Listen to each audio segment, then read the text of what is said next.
তো ইতিমধ্যেই আমরা পেজিনেশন সার্চিংয়ের কাজ শেষ করে নিয়েছি। এবার আমরা সর্টিংয়ের কাজটা করব। আমরা অবশ্যই ফর্ম কোয়েরিতে সর্টিং অর্ডারের জন্য একটা ব্যবস্থা রাখবো। দেখতে পাচ্ছি পেজিনেশন এবং সার্চিং কমপ্লিট। তো চলুন সেই কাজটা করি। প্রথমে আমরা কন্ট্রোলারে চলে যাব, যেখানে আমরা ফর্ম কোয়েরির মাধ্যমে আমরা সর্ট অর্ডারের একটা ভ্যালু নেব। তো আমরা সর্টিং করতে যাচ্ছি এখানে ক্যাটাগরির জন্য, হয়তো বা ক্যাটাগরির নেম অথবা ক্রিয়েটেড অ্যাড বা ক্রিয়েটেড ডেট দিয়ে আমরা করতে যাচ্ছি। সেই জন্য এখানে আমি ফর্ম কোয়েরি স্ট্রিংয়ের একটা ভ্যালু নেব এবং এখানে ভেরিয়েবলের নাম দিয়ে দিচ্ছি সর্ট অর্ডার। শুরুর দিকে ভ্যালুটা আমি এখানে নাল দিয়ে দিচ্ছি। ওকে, তো আমার এক্স্যাক্টলি সিমিলার টাইপের কাজ করতে হবে সার্ভিসের মধ্যে। তো চলুন সেই কাজটা করে নিই। আমরা ক্যাটাগরি সার্ভিসে চলে যাচ্ছি। ক্যাটাগরি সার্ভিসের ক্ষেত্রে আমরা ক্যাটাগরি সার্ভিসে যে ইন্টারফেসটা ব্যবহার করেছি, সেই ইন্টারফেসের মধ্যে বলে দিতে হবে যে আমরা ভ্যালুটা রিসিভ করব। এখানে যেটা সেটা এখানে পেস্ট করে দিচ্ছি। এই যে স্ট্রিং অর্ডারটা যে রিসিভ করব সেটা বলে দিতে হবে, আদারওয়াইজ এখানে কিন্তু কমপ্লেইন করবে। এই যে দেখতে পাচ্ছেন। তো ইন্টারফেস ক্যাটাগরি সার্ভিসে চলে আসলাম। এখানে আমি অ্যাড করে নিচ্ছি সেটাকে এবং দেখতে পাচ্ছেন অ্যাড করা হয়ে গেল। এবার আমরা এই ভ্যালুটা ব্যবহার করে আমরা সর্টিংয়ের কাজটা করে নিতে পারি। তো সর্টিংয়ের কাজটা আমি অনেকখানি কাজ করে নিয়েছি। আমি এখানে টাইম ওয়েস্ট করবো না। আমি যেহেতু খুবই সিম্পল কাজ, আমি আপনাদের এইখানে দেখাচ্ছি কীভাবে আসলে এই সর্টিংয়ের কাজটা করতে হবে। তো চলুন, আমি যে কোডটা কপি করে নিয়ে এসেছি সেটা এখানে পেস্ট করে দিচ্ছি আপনাদের বোঝানোর সুবিধার্থে। আমাদের এটা কোথায় করব? সার্চিংয়ের ঠিক পরেই আসলে এখানে সর্টিংয়ের কাজটা করবো, অর্থাৎ কাউন্টিংয়ের কিন্তু পূর্বে এই কাজটা করতে হবে। তো উপরে চলে আসলাম। এখানে দেখতে পাচ্ছেন প্রথমে চেক করে নিচ্ছি সর্ট অর্ডার যেটা রয়েছে, সেই সর্ট অর্ডারকেও চাইলে আমরা যে কাজটা করতে পারতাম, ট্রিমের কাজটা করে নিতে পারতাম। তো চলুন সেই কাজটা এখানে করে নিই। সর্ট অর্ডার ট্রিম, প্রথমে আমরা ট্রিম করে নিচ্ছি।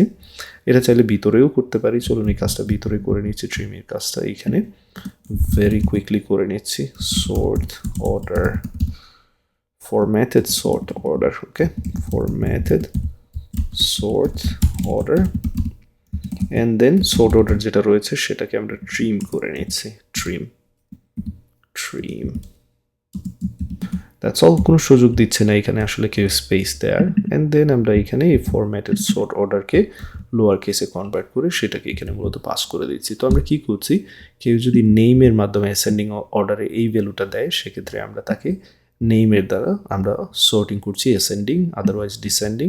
ক্রিয়েটেড অ্যাড দ্বারা অ্যাসেন্ডিং ডিসেন্ডিং করছি, আদারওয়াইজ নেইমের মাধ্যমে বাই ডিফল্ট আমরা তাকে অ্যাসেন্ডিং আকারে সর্টিং করে রেখে দিচ্ছি। ওকে, দ্যাটস অল, এতটুকু কাজ অ্যান্ড জব ডান আসলে আমাদের। তো এবার আমরা এটাকে টেস্ট করব যেটা কাজ করছে কিনা। সেই জন্য আবার আমি এটাকে রান করে নিচ্ছি। এখানে অলওয়েজ রান করে নিচ্ছি। অলওয়েজ রান করার পর এবার আমি এখানে চলে আসবো। চলুন দেখি এটা কাজ করে কিনা। আমরা এখানে সর্ট অর্ডারের অপশন পেয়েছি, তবে তার আগে আমি ট্রাই ইট আউট এক্সিকিউট করছি। বাই ডিফল্ট এটা অ্যাসেন্ডিং আকারে সর্ট করে দেখানোর কথা, তাই না? তো চলুন, যদি আমরা কোনো ভ্যালু না দিই সেক্ষেত্রে কী করবে? কোনো ভ্যালু না দিলে সে নেইমের মাধ্যমে যে ডিফল্ট সর্টিংটা সেটা কিন্তু অ্যাপ্লাই করে দেবে। ওকে, তো এখানে নেম যেটা রয়েছে দেখতে পাচ্ছেন, হয়তো বা এখানে বোঝা যাচ্ছে না এই মুহূর্তে, বাট চলুন আমরা দেখি আসলে এটা কাজ করে কিনা। সো সর্ট অর্ডারে চলে আসলাম। সর্ট অর্ডারে আমি ভ্যালু হিসেবে দিতে পারি নেম অ্যাসেন্ডিং এসি, এক্সিকিউট করছি এবং এখানে দেখতে পাচ্ছি এবার প্রথমে কে চলে এসেছে, string, electronics, clothing, books, home, sports, এবং এইখানে আসলে সর্টিংটা আসা হচ্ছে কিনা সেটা বোঝা যাচ্ছে না। তো সেই জন্য আমরা যদি নেম ডিসেন্ডিং দিয়ে দিই, দেখি ভ্যালু কোনো চেঞ্জ আসে কিনা। ডিএসসি দিচ্ছি, তো আসলে এই ভ্যালুটা এখানে আসতেছে কিনা সেটাও আমাদের চেক করার দরকার ছিল। বাট প্রথমে এখানে নেম ডিএসসি দিয়ে ট্রাই করি, দেখি কী অবস্থা হয়। ডিএসসি দিয়ে এক্সিকিউট করতেছি এবং এখানে এক্স্যাক্টলি সেম রেজাল্ট দিচ্ছে। তার মানে আমাদের যে সর্টিংটা আমরা করার চেষ্টা করছি সেটা এই মুহূর্তে এখানে ইমপ্লিমেন্ট হচ্ছে না, এবং কেন হচ্ছে না সেটা আমরা ফিগার আউট করার চেষ্টা করি। তো চলুন আমরা ফরম্যাটেড সর্ট অর্ডার যেটা রয়েছে সেটার ভ্যালুটা কি সেটা আমরা এখানে দেখতে যাচ্ছি। সেই জন্য কনসোল রাইট লাইন নিয়ে নিচ্ছি এবং এইখানে ফরম্যাটেড যেই সর্ট অর্ডারটা রয়েছে তার ভ্যালুটা আমি প্রিন্ট করে দেখার চেষ্টা করছি যে এখানে আসলে কি আসতেছে। স্টেপ বাই স্টেপ আমাদের কাজ করতে হবে, তাড়াহুড়োর কিছু নেই। আমি এটাকে আবার রান করে নিয়েছি। অনেক সময় যদি রান না করে থাকি আমরা, অনেক সময় এটা ঠিকমতো কাজও করে না। তো এবার যেহেতু রান করে নিয়েছি, এবার টেস্ট করে নেব। চলুন দেখি এটা কাজ করে কিনা এই মুহূর্তে। তো এক্ষেত্রে আমি চলেছি গেট ট্রাই ইট আউট এবং বাই ডিফল্ট কোনো ভ্যালু দিচ্ছি না এবং দেখতে পাচ্ছি এরকম দেখাচ্ছে, ফাইন, কোনো সমস্যা নেই। এবার যদি আমি সর্টিংয়ের জন্য একটা ভ্যালু দিয়ে দিই, সেক্ষেত্রে কীভাবে কাজ করে সেটা দেখে নিই। এখানে সর্ট অর্ডারের ভ্যালুটা দেবো আমি, সেক্ষেত্রে পাস করে দিচ্ছি হ্যালো, এক্স্যাক্টলি নেম অ্যাসেন্ডিং অর্থাৎ নেম ডিএসেন্ডিং। দিতে হবে। সো এক্সিকিউট করে নিচ্ছি এবং এইখানে আমার চেক করার দরকার যে আসলে এই ভ্যালুটা আসতেছে কিনা। এই যে নেম অ্যাসেন্ডিং বা ডিসেন্ডিং যেটা দিলাম সর্টিং করার জন্য, সেটা আসলে এখানে আসতেছে কিনা সেটা দেখার দরকার। তো তার আগে আমি চলে যাচ্ছি কন্ট্রোলারে। চলুন স্টেপ বাই স্টেপ কাজটা করি। কন্ট্রোলারে চলে যাই। কন্ট্রোলার, এটা কন্ট্রোলারটা ওপেন ছিল এখানে, আবার ওপেন করে নিচ্ছি। ক্যাটাগরি কন্ট্রোলার, এই যে, এবং ক্যাটাগরি কন্ট্রোলারে আমরা এই ভ্যালুটা সোর্ট অর্ডার যেটা রিসিভ করেছি সেটা কিন্তু পাসই করিনি, সেই জন্য এটা কাজ করেনি। ওকে, সো সোর্ট অর্ডারটা আমাদের তো পাস করতে হবে এবং সেই ক্ষেত্রে গেট কল ক্যাটাগরিজ সেই সোর্ট অর্ডারটা সে রিসিভ করতে পারবে। সো এইখানে মূলত ইস্যুটা ছিল। তো এবার যদি আমরা গেতে যাই, আবারও ট্রাই আউট করি, চলুন দেখি এটা কাজ করে কিনা, এক্সিকিউট করার চেষ্টা করি। তো এখানে হয়তো বা এই মুহূর্তে দেখতে পাচ্ছি ওকে পারফেক্ট, বাট কোনো একটা ভ্যালু যদি পাস করি সেটা আমরা কনসোলে দেখতে চাইবো। তো সেই ভ্যালুটা এখানে দিচ্ছি, সাপোজ এখানে নেম ডিসেন্ডিং। ওকে, নেম ডিসেন্ডিং, এক্সিকিউট করার চেষ্টা করছি এবং এখানে দেখতে পাচ্ছি যে নেম ডিসেন্ডিং কিন্তু চলে এসেছে। আর যদি নেম ডিসেন্ডিং চলে আসে সেক্ষেত্রে এখানে ডিসেন্ডিং আকারে সর্ট হওয়ার কথা, এবং দেখতে পাচ্ছি এখানে SSHEC, অর্থাৎ পারফেক্টলি এটা ডিসেন্ডিং আকারে সর্টিংটা হচ্ছে।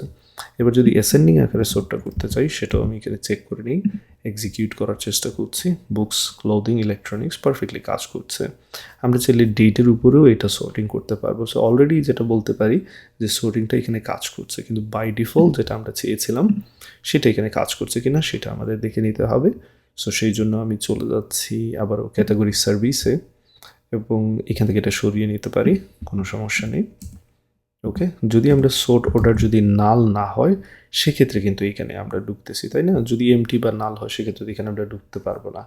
তো সেই ক্ষেত্রে আমাদের যে ডিফল্ট সোর্টিং সেটা কিন্তু এখানে কাজ করছে না। আমরা যদি এখানে সোর্ট অর্ডারের কোনো ভ্যালু না পাস করি সেক্ষেত্রে বাই ডিফল্ট আমরা চাচ্ছি যে নেম অ্যাসেন্ডিং আকারে এই কাজটা করতে, সেটা আমরা চাইলে করতে পারবো এবং সেই জন্য যে কাজটা করতে পারি, আমরা এখানে দেখতে পাচ্ছেন বাই ডিফল্ট আমরা নাল ভ্যালু অ্যাকসেপ্ট করছি, তাই না? তো নাল ভ্যালু অ্যাকসেপ্ট করার কারণে যেটা হচ্ছে আমাদের যে সার্ভিসটা রয়েছে সার্ভিসে এই জায়গায় তো আর ঢুকতে পারবে না নাল ভ্যালু হলে, তাই না?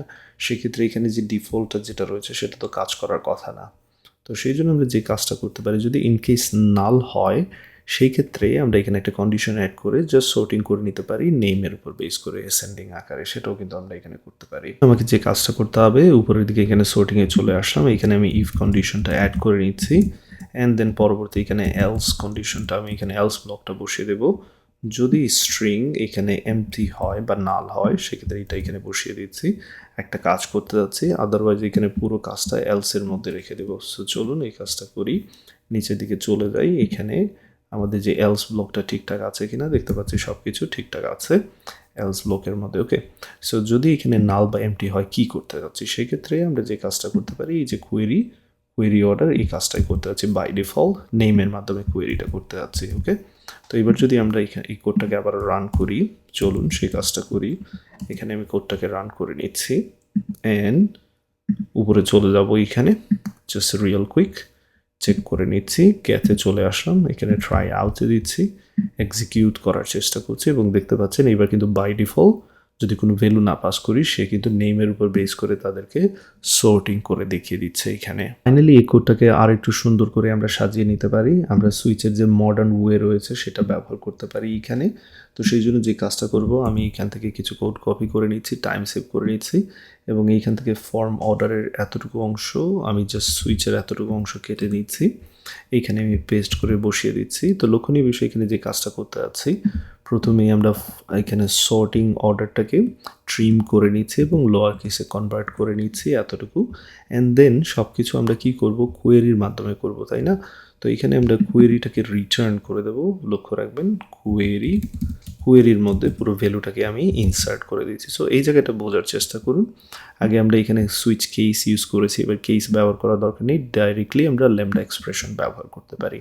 কেউ যদি নেম অ্যাসেন্ডিং চায় এই কাজটা করছি, কেউ যদি নেম ডিসেন্ডিং চায় এই কাজটা করছি, এবং সব কিছু শেষে আমরা সেটাকে কোথায় নিয়ে যাচ্ছি, কোয়েরিতে নিয়ে যাচ্ছি। তো তো হোপফুলি এতটুকু বুঝতে পেরেছেন। এবার চলুন এটা আমরা টেস্ট করি যে এটা কাজ করছে কিনা, এবং এখানে চলে আসলাম গেটের মধ্যে, ট্রাই ইট আউট দিচ্ছি। সর্টিংয়ের জন্য এখানে আমি দিচ্ছি নেম ডিসেন্ডিং, অর্থাৎ নেমের উপর বেস করে আমরা এখানে দেখতে যাচ্ছি ডিসেন্ডিং আকারে। দেখতে পাচ্ছেন SSHECB পারফেক্টলি সব কিছু ঠিকঠাক মতো দেখাচ্ছে। তো এবার চাইলে এখানে আপনারা সব কিছু ট্রাই করতে পারেন, এইখানে সার্চও করতে পারেন। সার্চ করতেছি, সাপোজ এইখানে আমি বুকস দিয়ে সেটাও করতে পারি। বুকস দিয়ে এক্সিকিউট করছি এবং দেখতে পাচ্ছেন এখানে বুকসটাকে রিটার্ন করে দেখাচ্ছে। সো হোপফুলি এই জিনিসটা বুঝতে পেরেছেন। পরবর্তীতে আমরা এই সর্টিংটাও কী করতে পারি, একটা ক্লাস, একটা হেল্পার ফাংশনের মধ্যে সেটাকে আমরা নিয়ে যেতে পারি এবং সেই জায়গা থেকে আমরা চাইলে তাকে কল দিতে পারি। এখানে আমরা আরেকটি কাজ করতে পারি, যেহেতু আমরা সর্টিংয়ের জন্য নেম অ্যাসেন্ডিং, নেম ডিসেন্ডিং, এখানে অনেক সময় এররের সুযোগ থাকে যখন আপনি টাইপিং করবেন। সেই জন্য বেটার প্র্যাকটিস হচ্ছে ইনাম ব্যবহার করা। তো আমরা ইনামের জন্য যে কাজটা করতে পারি, আমরা এখানে চলে আসি। এখানের মধ্যে আমরা চাইলে ইনামের জন্য একটি ফোল্ডার তৈরি করে নিতে পারি। জন্য আমরা এখানে ইনামস নামে একটি ফোল্ডার তৈরি করে নিচ্ছি, ইনামস, এবং এই ইনামস ফোল্ডারে আমরা কার জন্য ইনামসটা তৈরি করছি সেটা বলে দিতে পারি।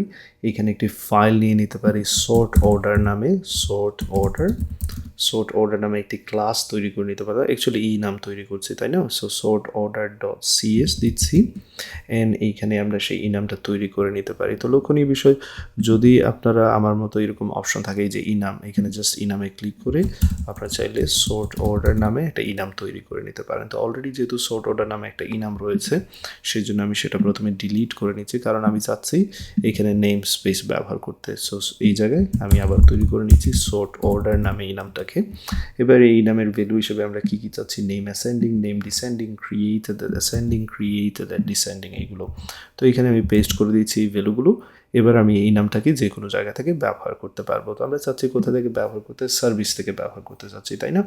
তো চলুন সার্ভিসে চলে আসলাম, এবং সার্ভিসে আমরা এবার যে কাজটা করব, খুবই সিম্পল ওই কাজটা আমরা করবো, তাই না? আমরা এইখানে এইখানে আমরা এই নামটাকে ব্যবহার করতে যাচ্ছি, যাতে করে টাইপিং মিস্টেক হওয়ার এখানে যাতে কোনো ইস্যু যাতে না আসে। তো সেই জন্য চলুন আমরা যে কাজ করি, এইখানে আমরা এই নামটাকে ব্যবহার করা শুরু করি। তো এই নামটাকে ব্যবহার করতে হলে এই নামের নামটা কি দিয়েছি আমরা, সর্ট অর্ডার। সো সেই সর্ট অর্ডার ইনামটাকে এখানে নিয়ে আসলাম। ডট, এবার অনেকগুলো অপশন আছে, আমরা নেম অ্যাসেন্ডিং ব্যবহার করতে পারি এটার জন্য, অ্যান্ড দেন এরকম একে একে সবগুলো আমরা ব্যবহার করব। দেন পরবর্তীতে ইনামের যেটা রয়েছে সেটা হচ্ছে নেম ডিসেন্ডিং এর জন্য, সেটাও নিয়ে আসতে পারি। চলুন সেই কাজটা করি। এখানে sort order dot descending, name descending, বা তার আগে আমরা যে ভ্যালুটা পাস করছি সেটা কিন্তু এখানে লক্ষণীয় বিষয়। আমরা যে সর্ট অর্ডারটা পাস করবো এখানে মূলত হবে কি, সর্ট অর্ডার, সেটা কিন্তু আমরা পাস করবো, সেটার সাথে ম্যাচ হতে হবে। এখানে খুবই ইম্পর্টেন্ট এই পার্টটা আমাদের খেয়াল রাখতে হবে, আদারওয়াইজ কিন্তু এখানে এরর যেটা দেখতে পাচ্ছেন সেটা কন্টিনিউ থাকবে। তো আমরা এখানে কি করছি, সর্ট অর্ডার যেটা রয়েছে তার সাথে মূলত ম্যাচ করার চেষ্টা করছি। তো চলুন এখান থেকে আমি এটাকে সরিয়ে নিই, তবে তার আগে এগুলোকে আমি জাস্ট ঠিক করে নিচ্ছি very quickly, step by step. Sort order dot created at ascending, and same way sort order dot created descending এখানে। ওকে, বাট এখানে আমরা যে ভ্যালুটা পাবো সেই সোর্ট অর্ডারটা প্রথমে আমাদের নিয়ে নিতে হবে। তো চলুন সেই কাজটা করি। সোর্ট অর্ডারটা এখানে মূলত আমাদের পাস করতে হবে। তো এখানে যদি আমরা ইনামটাকে ব্যবহার করতে চাই, সেক্ষেত্রে এতটুকু অংশ আমি কেটে নিচ্ছি। ইফ, এখানে যে কাজটা করব, ইনাম ডট ট্রাই পার্স, আমরা এখানে পার্সিং করব ইনাম থেকে, এবং যখন ইনাম থেকে পার্সিং করব, কাকে মূলত পার্সিং করব, সেটা হচ্ছে যে ইনামটা, সেটা হচ্ছে সর্ট অর্ডার ইনাম, তাকে আমরা পার্সিং করব। পার্সিং করে আমরা তাকে কি করতে যাচ্ছি, তো সেটা এখানে বলে দেব। তো আমরা এখানে যেই ফরম্যাটেড সর্ট অর্ডারটা পাচ্ছি মূলত তাকে আমরা পার্সিং করব, তাকে পার্সিং করে আমরা ম্যাচ করার চেষ্টা করব। যদি সব কিছু ঠিকঠাক থাকে, লক্ষণীয় বিষয় এখানে ট্রু জেনারেট করব, এবং জেনারেট করে তাকে একটা ভেরিয়েবলের মধ্যে আমরা রেখে দিতে পারি। সো ভেরিয়েবলের নাম দিচ্ছি first sort order. Okay, and then এবার আমরা এইখানের মধ্যে পুরো কোডটাকে পেস্ট করে দিচ্ছি, এবং এই যে ফার্স্ট সর্ট অর্ডার তাকেই আমরা মূলত এখানে সুইচের মধ্যে পাস করে দিচ্ছি। ওকে, সো এখানে একটু কাজ আমরা এক্সট্রা করছি, বাট এগুলো রিইউজেবল হবে পরবর্তীতে, দেখবেন। তো এখানে লক্ষণীয় বিষয় আমরা কি করলাম, ইউজার যখন কোনো একটা ভ্যালু দেবে সেটা আমরা নিচ্ছি, নেওয়ার পর তাকে কনভার্ট করছি লোয়ার কেসে কনভার্ট করার পর আমরা তাকে এখানে চেক করব যে তাকে কনভার্ট করে নিচ্ছি একটা সর্ট অর্ডারের মাধ্যমে। এই যে এখানে কনভার্ট করে নিচ্ছি, ট্রাই পার্সের মাধ্যমে সেই স্ট্রিংটাকে কনভার্ট করে নিচ্ছি ইনামে, এবং ইনামটা যদি ম্যাচ হয় সেক্ষেত্রে এখানে একটা অপারেশন আমরা এক্সিকিউট করব। তো চলুন এখানে চেক করে নিই যে আসলে এটা কাজ করছে কিনা। এখানে চলে আসলাম, এখানে আমি দিচ্ছি নেম ডিসেন্ডিং। চলুন দেখে নিই এক্সিকিউট করে এটা কাজ করে কিনা, এবং দেখতে পাচ্ছি ডিসেন্ডিং অর্ডারে কিন্তু পারফেক্টলি কাজ করছে। ফাইনালি আমরা যে কাজটা করতে পারি, এখানে যে সোর্টিংয়ের যে কোডটা রয়েছে সেটা আমরা এখান থেকে সরিয়ে নিতে পারি, পরবর্তীতে যাতে করে অন্যান্যরা এই সোর্টিংয়ের কাজটা ব্যবহার করতে পারে, যাতে করে আমার এই কাজটা আবার রিউজ করতে পারি আমি।